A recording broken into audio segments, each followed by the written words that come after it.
귀한 찬양에 감사를 드립니다.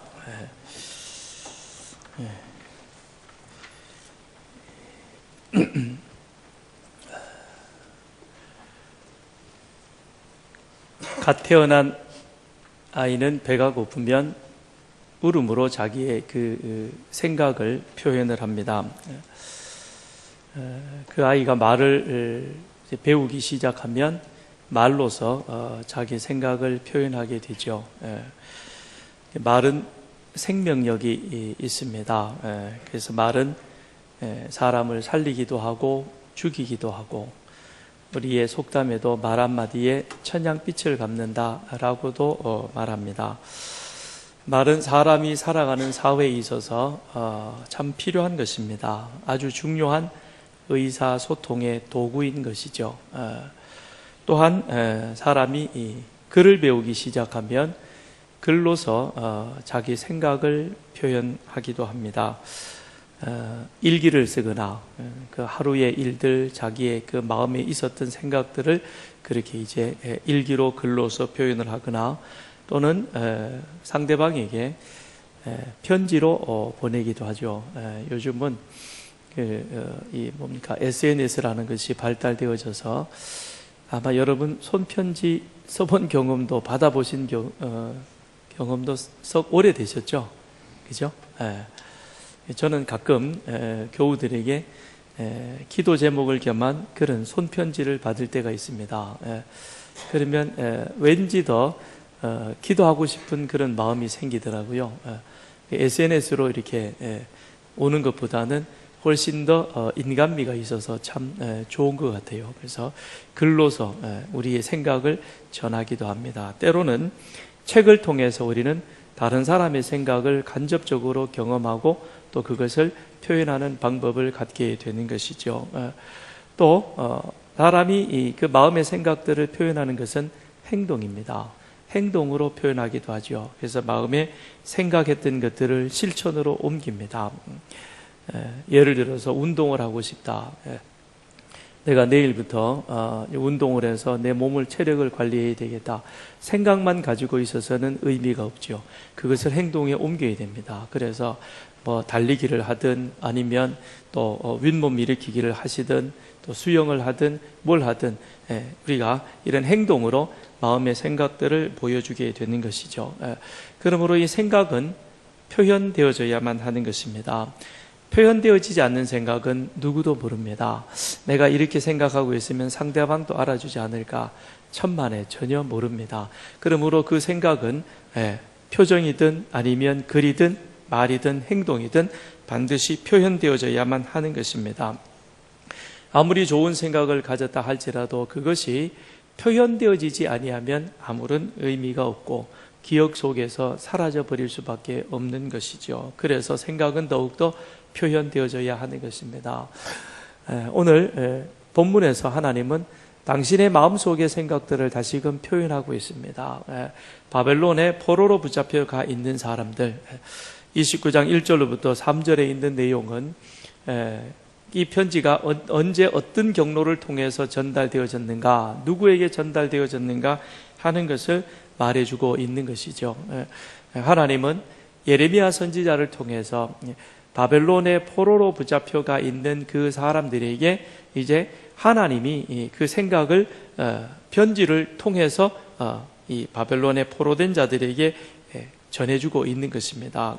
하나님의 생각, 왜 하나님께서 유다 땅에, 이제 가나안 땅에 있는 유다 백성이 아니라 지금 바벨론에 포로로 붙잡혀가 있는 그 사람들에게 하나님께서 굳이 편지를 써서라도 그들에게 생각을 전해야 했을까? 상당히 상황이 심각했기 때문에 그러한 것입니다. 뿐만 아니라 하나님의 생각, 하나님의 계획을 오해하게 되어졌고, 그리고 더군다나 하나님의 계획이 만일 제대로 표현되어져서 사람들에게 제대로 정확하게 전달되어지지 아니하면 하나님의 계획이 어그러지게 되는 것이죠. 그래서 하나님은 당신의 생각을 예레미야의 손을 빌어서 편지를 써서, 그리고는 그것을 바벨론의 포로로 붙잡혀가 있는 그 사람들에게 전하게 되는 것입니다. 그러니까 지금 상황이 어떤 상황이냐면 지난 시간에 말씀드렸던 것처럼 시드기야가 왕위에 있은 제4년, 그러니까 기원전 594년, 혹시 기억이 나세요? 지난 시간에 말씀드렸던 게 다 잊어도 괜찮아요. 지난 주일날 이 목사님 설교할 때 그러더라요. 설교 제목이 뭐냐고 물었더니 몰라요 그랬다며요. 그래요, 몰라요. 기원전 594년 바벨론의 그리고 유다 제국의 유다 땅에 아주 중요한 그런 하나의 사건이 일어나게 되죠. 바벨론 제국 동부 지역에 작은 반란이 일어나게 되어집니다. 그 반란으로 인해서 서쪽 서부 제국 바벨론 제국 서부 지역에 있던 에돔, 모압, 암몬, 두로, 시돈 그리고 유다, 이 6나라가 국제회의를 열게 되어졌던 것이죠. 그래서 그 국제회의를 열게 되어진 이유는 자, 이번 기회를 통해서 우리가 바벨론 제국의 그 압제하에서 벗어나 독립하자. 이건 정말 하늘이 준 절호의 기회인 것이다. 우리가 이 기회를 놓치면 우리는 영원히 바벨론 제국의 속국으로 살아갈 수밖에 없을 거야. 그래서 6나라가 같이 함께 예루살렘에 모여서 어떻게 하면 제국의 바벨론 제국에서 벗어날 수 있을 것인가 함께 같이 모의를 합니다. 그런데 이 자리에 거짓 선지자 하나냐가 참석을 하죠. 그리고는 맞습니다. 우리가 이 자리에 함께해서 우리는 반드시 바벨론 제국의 손에서 벗어나야만 합니다. 그러면서 모인 사신들 그리고 유다 왕 시드기야와 백성들을 선동하게 되는 것이죠. 그랬을 때에 예레미야가 목에 멍에를 메고 등장을 하잖아요. 그 자리에 그 목의 멍에는 우리는 바벨론에게 항복해야 된다. 그리고 바벨론 왕의 멍에를 매야 된다. 이것은 유다만이 아니라 여기 모인 6나라 모두가 다 같이 함께 매야 되는 그런 하나님의 계획입니다라는 것을 예레미야가 이제 행동으로 보여주는 것이죠. 말로 해서 안 들으니까 행동으로 직접 보여주게 되는 것입니다. 그런데 하나냐는 어떻게 합니까? 예레미야의 뺨을 치면서 그 목에 멍에를 벗겨가지고는 나무 멍에를 부셔버립니다. 그리고는 말도 안 되는 얘기를 지금 예레미야가 하고 있다. 우리는 2년 내에 반드시 돌아오게 될 것이다. 돌아올 뿐만 아니라 또한 바벨론에 빼앗겼던 성전의 모든 기물들까지도 다 함께 돌아오게 될 것이다 라고 이야기를 하게 되는 것이죠. 그러니 모였던 시드기야 왕을 비롯한 5나라의 사신들 그리고 백성들 모두가 다 함께 같이 환호성을 올립니다. 맞아, 우리는 2년 뒤에 돌아오게 될 것이야. 바벨론 제국에서 벗어나게 될 것이다 라고 그렇게 생각을 하게 되는 것입니다. 그런데 유다 땅 안에만 이런 일이 있어진 것이 아니라 더 심각한 것은 1절에서부터 3절에 나와 있는 것처럼 하나님께서 굳이 바벨론에 사람을 보내가지고 이야기해야 할 정도로 지금 바벨론 땅 포로로 붙잡혀가 있는 그 사람들 그들 사이에서도 무슨 일이 일어났는가 하면 이런 사람들이 일어나서 그리고는 사람들을 충동질하기 시작하는 겁니다. 그래서 28장 1절로부터 4절에 보게 되어지면 28장입니다.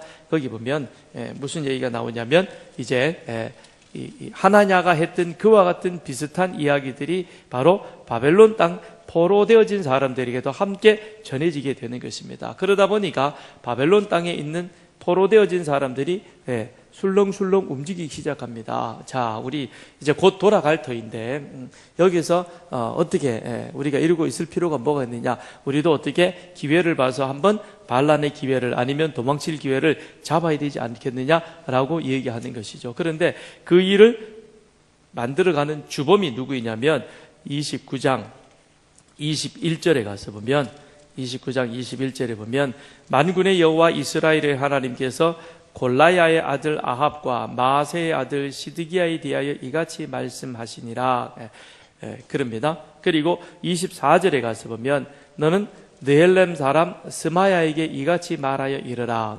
그러니까 바벨론의 포로로 붙잡혀 와 있는 사람들에게 지금 예루살렘의 거짓 선지자 하나냐와 같이 백성들을 선동을 해서 그래서 이 백성들로 하여금 이렇게 마음을 종잡지 못하도록 만드는 사람들이 누구이냐면 아합이고 시드기야이고 그리고 스마야라는 것입니다. 묘하죠, 그죠? 아합 아합왕하고 동명이인입니다. 여기 29장 21절에 나오는 아합이나 시드기야는 북이스라엘의 아합왕, 그 다음에 지금 시드기야 왕을 의미하는 것이 아니라 그들과 같은 이름의 동명이인인 것입니다. 같은 이름을 가지고 있는, 그런데 다른 그 평범한 사람인 것이죠. 그들이 지금 바벨론 땅에서 뭘 하고 있느냐, 포로로 붙잡혀온 사람들에게 똑같은 이야기를 하는 거예요. 야, 우리는 곧 돌아가게 될 것이다. 바벨론 제국은 곧 망한다. 우리는 이제 수년 내로 고국 땅에 돌아가게 될 것이다 라고 이야기를 하죠. 그러니 그렇지 않아도 하나님에 대해서 잔뜩 불만이 있었고 오해가 있었죠. 그죠? 지금 포로로 붙잡힌 사람들, 불만은 뭐였어요? 우리가 죄를 안 지었는데, 이 모든 죄는 우리 조상이 지었는데 왜 우리가 벌 받아야 돼? 그러는 거예요. 그 다음에 하나님에 대한 오해는 하나님이 힘이 없어서 우리를 바벨론으로부터 지켜주지 못해서 우리가 여기에 붙잡혀 오게 된 거야, 이거예요. 하나님에 대한 오해, 하나님에 대한 불만이 가득 쌓여져 있는데, 그런데 거기에다가 이제 불을 지피는 것이죠. 그죠? 그러니까 곧 돌아가게 될 거야, 걱정 마. 하나님이 안 해도 우리는 얼마든지 돌아갈 수 있다라고 이야기를 하는 것입니다. 그러니까 이거는 하나님께서 바벨론 포로 70년을 그것을 유다 백성들로 하여금 힘들지만 그렇게 포로로 보내게 되어진 이유에는 무엇이 있느냐? 하나님의 계획하심이 있다라고 하는 것입니다. 그러니까 만일 이 사람들이 술렁술렁거리고 그리고 하나님에 대한 불만과 오해를 계속해서 키워가며 그리고 하나님의 뜻에 온전히 순종하지 못하면 하나님께서 유다 백성들을 바벨론 땅에 보내서 하나님의 계획을 실현해 가려고 하는 그 계획이 차질이 빚어지게 되는 것입니다. 그렇기 때문에 하나님께서는 그와 같은 일들이 일어나지 않도록 하기 위해서 편지를 줘서 보낸 것이죠. 그러면 하나님의 계획은 무엇이냐? 29장 10절에 보면 여호와께서 이와 같이 말씀하시니라. 바벨론에서 70년이 차면, 그러니까 너희들이 바벨론의 포로로, 그리고 유다가 바벨론에 압제당하는 것은 70년이라는 것입니다. 2년도 아니고 수년도 아니고 70년이 되어져야만, 그래야 되어진다. 그 다음 내가 너희를 돌보고 나의 선한 말을 너희에게 성취하여, 내가 너희를 돌보고 나의 선한 말을 너희에게 성취하여 재교육하는 것이죠. 제사장 나라 거룩한 시민으로서의 그 귀한 사명을 감당하여 하나님과 함께 이 세계 경영의 동력자로, 동반자로 그렇게 일어설 수 있는, 일할 수 있는 그와 같은 사람들을 내가 세우기 위하여 지금 바벨론에 포로로 너희를 보냈다는 것입니다. 그래서 이것이 완성이 되어져야만, 그래야 어떻게 한다는 것이죠? 너희를 이곳으로 다시 돌아오게 한다는 겁니다. 이 일이 완성되어져야, 그래야 돌아온다는 것이죠. 이게 지금 하나님께서 바벨론을, 그리고 유다 백성들을 포로로 거기에 가게 했던 하나님의 계획이요 이유였다라고 하는 것입니다. 제사장 나라 거룩한 백시민으로 다시금 재교육 받는 것입니다. 그런데 형식은 포로이죠, 그죠? 그러나 내용은 뭐예요? 유학이라는 겁니다. 왜 그러느냐? 하나님이 이스라엘 백성들을 교육을 3번을 시키죠. 그런데 애굽에서 나와서 광야에서 교육시키는 모든 백성을 대상으로, 그 다음에 사무엘이 20년 동안 그들을 교육시킬 때에도 각지를 다니면서 모든 백성을 대상으로 합니다. 그러나 지금은 모든 백성이 아니에요. 1차로 다니엘과 세 친구, 그 다음에 2차로 포로로 붙잡혀 갔던 사람이 에스겔과, 그리고 여기 지금 2절에 나와 있는 것처럼 예루살렘의 고관, 기능공, 토공, 유다 백성들에게 있어서 소위 말하는 엘리트층에 해당되어지는 그와 같은 사람들입니다. 그들을 하나님께서 뽑으셔가지고, 형식은 포로 형식이지만 실질적인 내용은 무엇이냐면 바벨론이라고 하는 나라를 하나님께서 이용해서 그들을 어떻게 만드느냐, 다시금 제사장 나라 거룩한 시민으로서의 소양을 온전히 갖출 수 있는 그런 하나님의 교육 프로그램이 지금 시작이 되어진 것입니다. 그러니까 이런 하나님의 계획을 잘 알고 있어야 바벨론에 포로로 유학 간 이 사람들이, 우리는 지금 여기 왔지만 그러나 하나님의 계획을 실행하고 있는 거야. 그러니 우리가 이 계획을 잘 해야만, 그래야 다시금 우리가 고국으로 돌아가서 그리고 하나님의 이 세계 경영에 우리가 함께 동참할 수 있게 되는 거야. 이렇게 같이 가야 이게 일이 되는 거잖아요. 그렇죠? 그렇지 않습니까? 오늘 여기에 저희 교인들도 있지만 외부에서 오신 분들도 계시는데요. 혹 여러분들이 여러분 섬기던 교회에 계시다가 오늘 이곳에 오셔서 예배를 드리거나 그러시면 이건 동일한 내용이죠. 여러분의 교회, 우리 교회에서 목회자가 한 해의 목회 계획 그리고 큰 목회 플랜, 저희 교회의 큰 목회의 그런 플랜이 있다면 제자 되고 제자 삼는 교회입니다. 우리가 제자 되고 그리고 그 다음에 서산에 10분의 1을 제자 삼는 것이죠.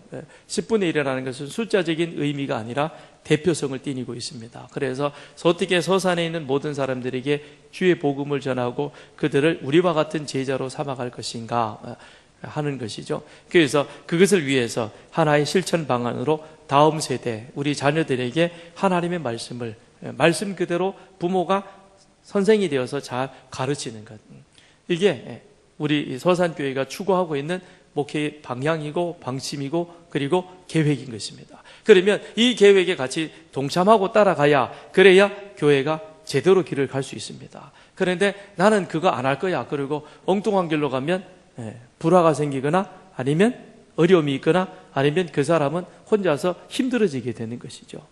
대열을 이탈해 버리니까 그렇게 되어진다는 것입니다. 그러니까 지금 하나님이 그와 같은 계획을 가지고 이스라엘 백성, 유다 백성들을 바벨론의 포로로 보냈다는 것입니다. 왜 그러느냐? 이스라엘이 애굽에서 나와서 지금까지 약 1000년의 기간 동안 그들이 지금 하나님 앞에서 제대로 해결하지 못한 것 하나 때문에 항상 이게 힘들었던 거예요. 그게 뭐냐면 10계명의 제1계명과 2계명인 것입니다. 우상을 섬기지 말고 그리고 내 하나님 앞에서 하나님 외에 다른 어떤 형상이라도 만들거나 그것을 섬기지 말라 그랬습니다. 그런데 애굽에서 나온 이스라엘 백성들이 시내산에서 율법을 받는 그때부터 금송아지를 만들기 시작을 했고 그 이후로 지금까지 시디기야 왕이 바벨론에 지금 침략을 받아서 어려움을 처하고 있는 이때까지 그들이 정리가 되어지지 못한 것은 하나님과 우상을 겸하여 섬기는 것이죠. 분명히 우리는 하나님만 섬기겠다라고 시내산에서 다짐을 했는데 그런데 가나안 땅에 들어와서 보니까 가나안 땅 사람들이 섬기는 그들의 우상 신들을 보니까 우리 하나님을 섬기는 것보다 훨씬 더 쉽고 그리고 또 좋아 보이거든요. 괜찮아 보이거든요. 그러니까 하나님을 섬긴다 그러면서도 한편으로는 우상을 버리지 못하고 늘 우상을 붙들고 가는 것이죠. 그러니 하나님께서 수많은 선지자들을 보내셔서 그리하여 한결같이 외치게 했던 것이 무엇입니까? 여호와께로 돌아오라. 우상은 아무짝에 쓸모없는 거야. 하나님만이 진정한 우리에게 있어서 여호와 하나님이시다라는 것을 수없이 외치고 그리고 가리키고 그리고 안 되니까 뭐까지 보입니까? 기적까지 보이잖아요. 엘리야는 3년 6개월, 엘리사는 그거의 배가 되는 7년을 그런 가뭄을 그런 어려움을 그들에게 보여도 깨닫지를 못하고 돌이키지를 않는 것입니다. 그러니 하나님께서 그 다음에 어떻게 합니까? 야, 안 되겠구나. 그러면 바벨론의 포로로 보내서 그들을 다시금 특별 교육을 시켜야 되겠다. 그래서 하나님이 지금 그들을 보내는 것입니다.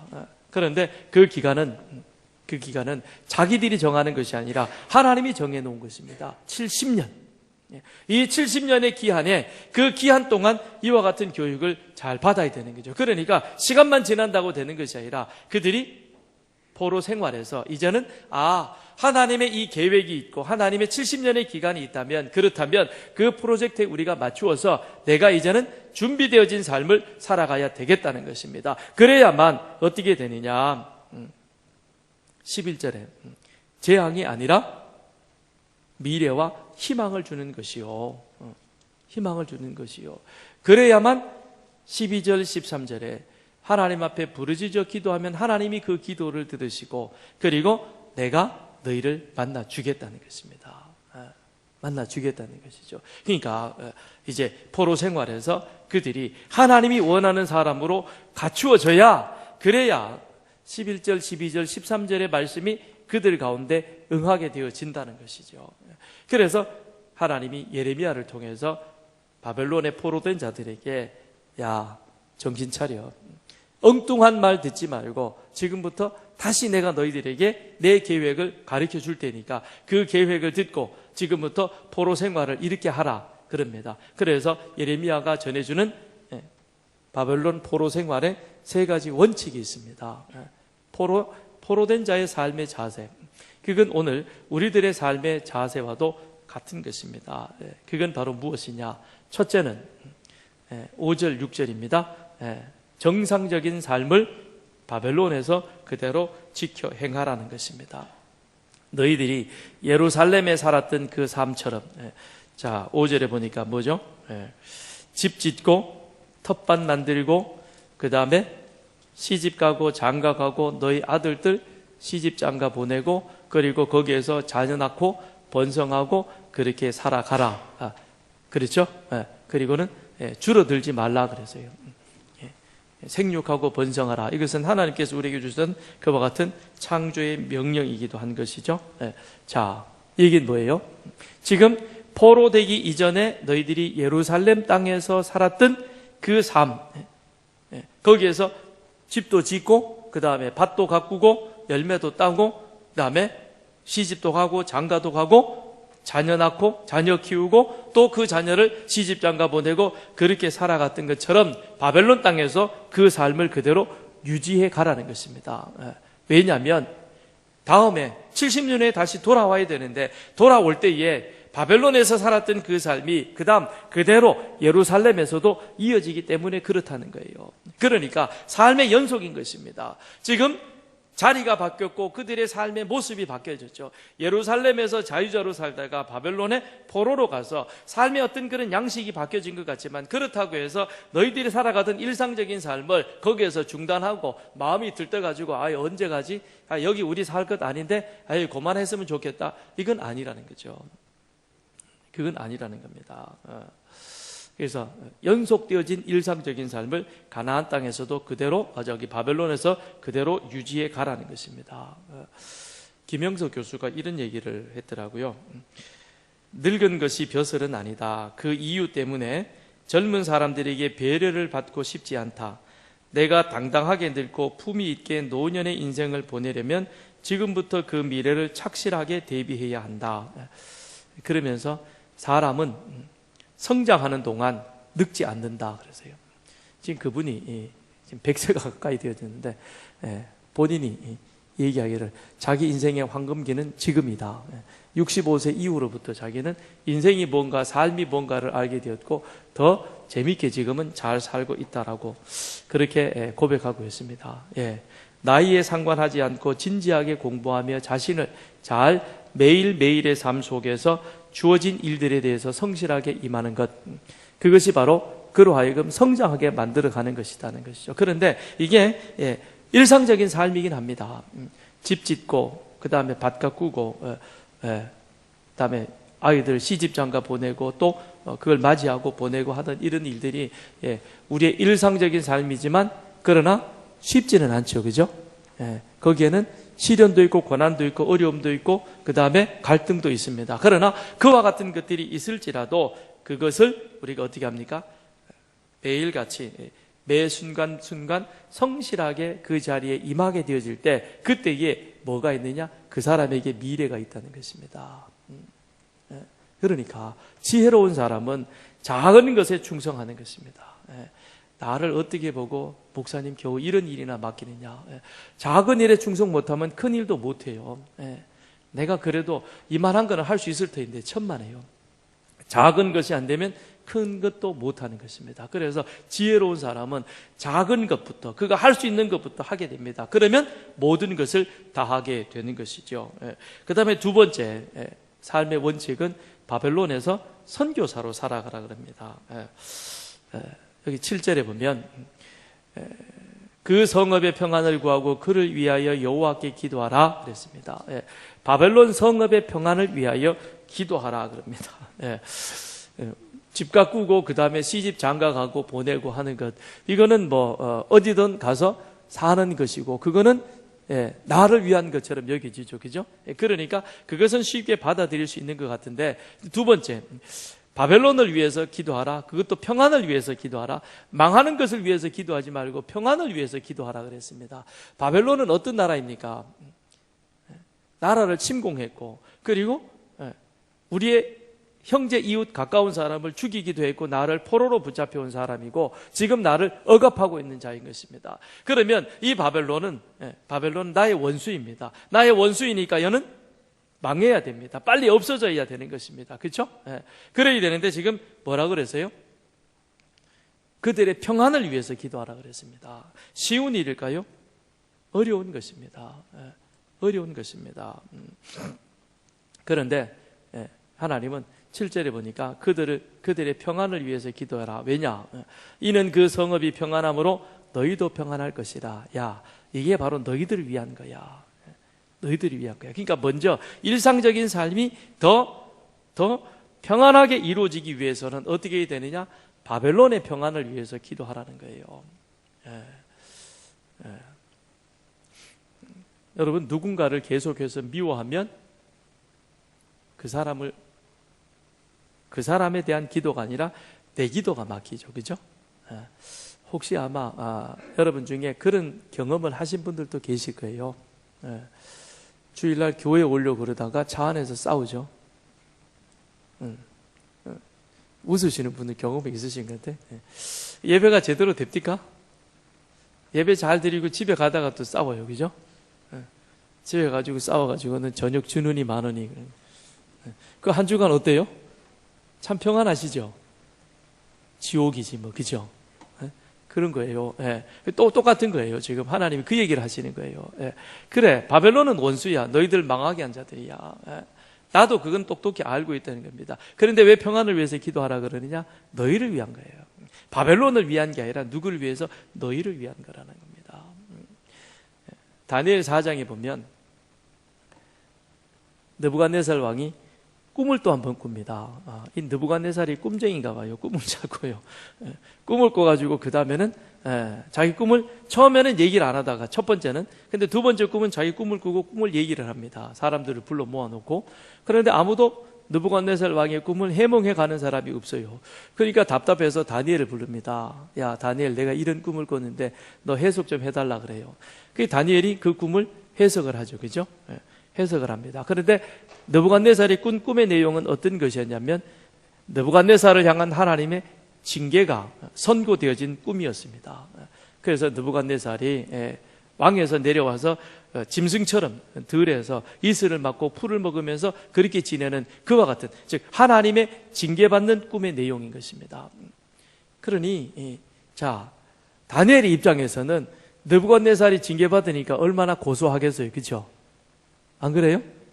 드디어 이제 우리나라를 이렇게 힘들게 하던 저놈이 하나님의 징계를 받아서 마침내 벌을 받는구나. 야, 할렐루야, 아멘. 너무 기쁘겠죠, 그죠? 근데 다니엘이 어떻게 해요? 그렇지 않습니다. 굉장히 마음이 불편하면서, 그러면서 뭐라고 얘기를 하냐면, 이 꿈이 왕에게 이루어지지 않기를 원합니다 라고 꿈에 대한 해몽을 쫙 설명을 해줍니다. 그런데 이 꿈이 왕에게 이루어지지 않기를 바랍니다라고 했던 그 다니엘의 마음은 진심인 거예요. 왜요? 우리가 잘 알듯이 다니엘은 바벨론에 가서도 하루 3번씩 기도했어요. 그죠? 예루살렘에 있는 사람보다 더 열심히 하루 3번씩 기도합니다. 그런데 하루 3번씩 기도하면서 다니엘이 무엇만을 위해서 기도했겠습니까? 바벨론이 빨리 망하기만을 기도했을까요? 그렇지 않았을 것입니다. 느부갓네살 왕의 꿈 해몽을 해주는 모습을 볼 때에 다니엘은 이 평안을 위해서 기도하라고 하는 이 말씀에 그대로 순종했던 것입니다.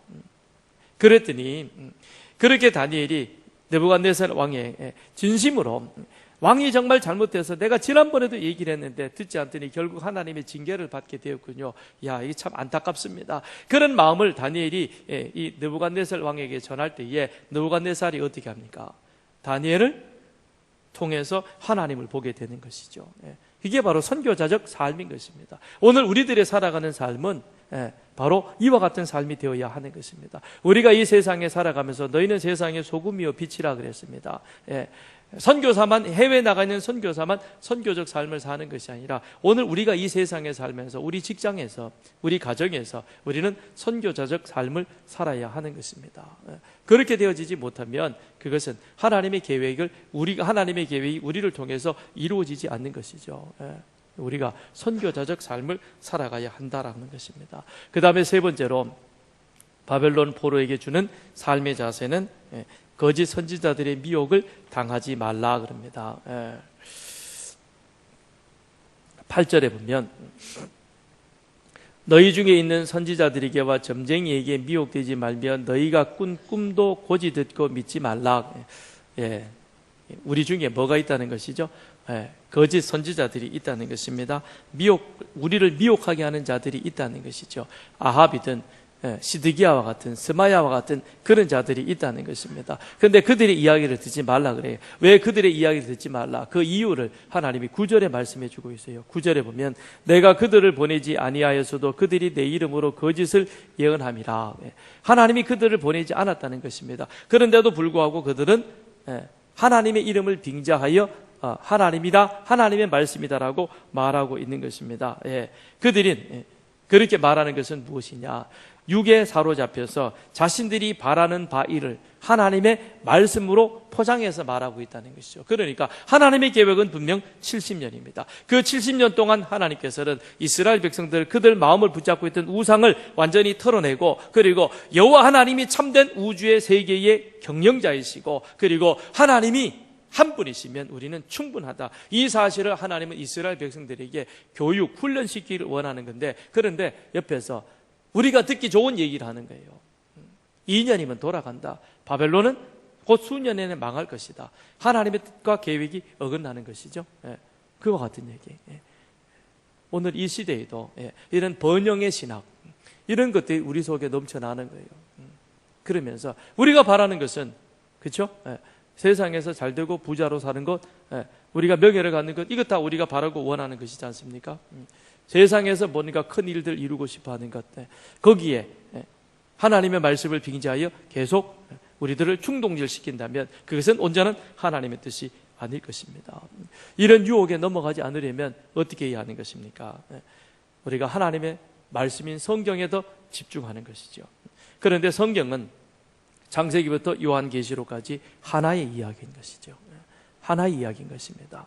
이 하나의 이야기를 우리가 우리 머릿속에 잘 집어넣고 있어야, 그래야 이런 이단의 유혹에 우리가 흔들리거나 넘어가지 않는 것이죠. 이단들이 하는 이야기들은, 그들의 주장은 뭡니까? 그들의 교리와 그들이 말하고 있는 것이 옳은 것이다라고 말하기 위해서 하나님의 말씀인 성경을 여기저기서 끄집어대어 가지고 끼워 맞추잖아요. 마치 퍼즐 맞추듯이. 이래가지고는 봐라, 이게 맞지 않느냐라고 이야기하는 겁니다. 성경은 그렇게 말하는 것이 아닌 것입니다. 하나님이 창세기부터 요한계시록까지 말씀하실 때는 창세기부터 요한계시록까지 그것이 하나의 마치 고구마 줄기처럼 연결되어져서 그 말씀 속에는 하나님의 뜻이, 하나님의 계획이 한 가지로 연결되어져 있는 것입니다. 그래서 우리는 창세기부터 요한계시록까지 이 성경 전체를 하나의 이야기로 이해하고, 그리고 그 하나님의 말씀에 온전한 순종이 있을 때에 이와 같은 이단의 유혹에 우리가 넘어가지 않는 것입니다. 그걸 제대로 모르면 이런 놀라운 일들이 성경에 있었구나. 그런데 목사님은 한 번도 얘기를 안 해줬구나. 우리 목사님은 엉터리인가 보다. 그리고는 홀라당 넘어가는 것이죠. 그런데 성경 전체를 창세기부터 계시록까지 하나의 이야기로, 그것을 한 묶음으로 내가 받아들여서 이해하고 있으면 그들이 하는 이야기가 한눈에 보이는 거죠. 야, 이게 또 헛소리하고 앉아있구나. 거짓말하네? 눈에 보이는 것입니다. 그러니 거기에 넘어가지 않게 되는 것입니다. 말씀을 마치겠습니다. 이스라엘 백성들에게 바벨론은 어떤 자리였느냐? 굉장히 두렵고 절망스럽고 낙심되어지는 그러한 곳이라 생각이 되어졌습니다. 그런데 와서 막상 보니까 그게 아니었다는 것이죠. 어떤 곳이에요? 말씀과 기도 훈련의 최적의 장소였다라고 하는 것입니다. 끌려올 때는 두렵고 절망스러웠지만, 그러나 이곳에 와서 살아보니까, 그러니까 영적으로 마음에 무한한 평안함을 누리게 되는 것입니다. 왜요? 예루살렘에 있을 때 그들이 그렇게 열심히 우상을 쫓아갔던 이유가 바로 육에 충실하여 세상의 재물과 명예를 붙잡기 위해서 나아갔던 것입니다. 그런데 그렇게 나아갔지만 그것을 갖지 못했을 때 마음에 갈급함이 있었던 것이죠. 그런데 그 갈급함이 바벨론에 와서 포로로 지내다 보니까 이게 영적인 갈급함이었구나라는 사실을 그들이 알게 되어졌다는 것입니다. 그러면서 그들이 이제 바벨론 땅에 있으면서 다니엘처럼 하루 3번의 기도 생활을 통해서 하나님과 더 깊이 있는 대화의 시간을 가져가게 됩니다. 기도함으로써 하나님의 뜻에 가까이 가게 되는 거예요. 우리가 기도에 대해서 오해하는 부분이, 기도는 내가 무엇인가 내 마음의 바람을 하나님 앞에 요구하는 것이라 생각하지만 아니요. 기도는, 올바른 기도는 기도함으로 하나님의 뜻에 점점점 더 가까이 다가가게 되어서, 그래요, 하나님의 뜻에 순종하게 만드는 겁니다. 그래서 기도함으로써 하나님의 더 깊은 뜻에 순종할 수 있는 그와 같은 자리로 나아가는 것입니다. 뿐만 아니라 그동안은 세상에 쫓겨 살아가느라 말씀을 제대로 가까이 대할 시간도 없었고, 그리고 가족들과 함께 말씀을 나눌 기회도 없었는데, 그런데 여기 오니까 노예로 살아가니까 오히려 더 편안해진 거예요. 그러니 가족들과 말씀을 깊이 나눌 수 있고 가족들과 말씀을 함께 할 수 있는 그와 같은 시간이 되어지면서 말씀 속에 더 깊이 나아가게 되는 것입니다. 그러니 바벨론에 그들은 포로로 잡혀온 것 같았지만, 그러나 이곳에서 그들은 놀라운 일들을 지금 만들어가고 있는 것입니다. 가장 소중한 일들이 그들 가운데 준비되어지고 있었다라고 하는 것입니다.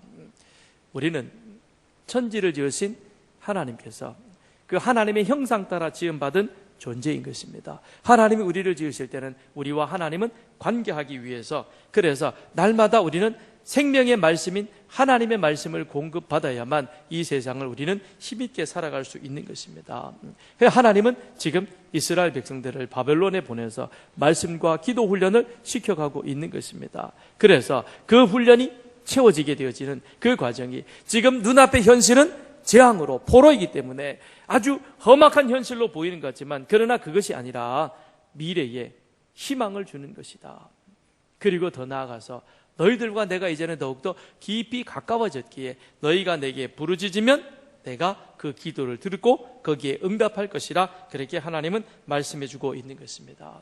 우리도 이 한 해 동안 매일 정한 시간에 말씀과 기도의 훈련을 통해서 주님과 더 깊은 영적인 교제에 나아가기를 주님의 이름으로 축원드립니다. 이것이 바로 하나님이 주신 소망을 누리는 복된 인생으로 살아가게 되는 것입니다. 하나님은 우리에게 소망을 주시기 위하여 우리 앞에 잠시의 고난과 시련이 있을 것입니다. 그러나 그 고난과 시련을 통해서 우리의 영혼이 더 하나님과 가까이 되어지는, 맑아지는 그런 은혜가 있기를 주님의 이름으로 축원드립니다. 기도하겠습니다.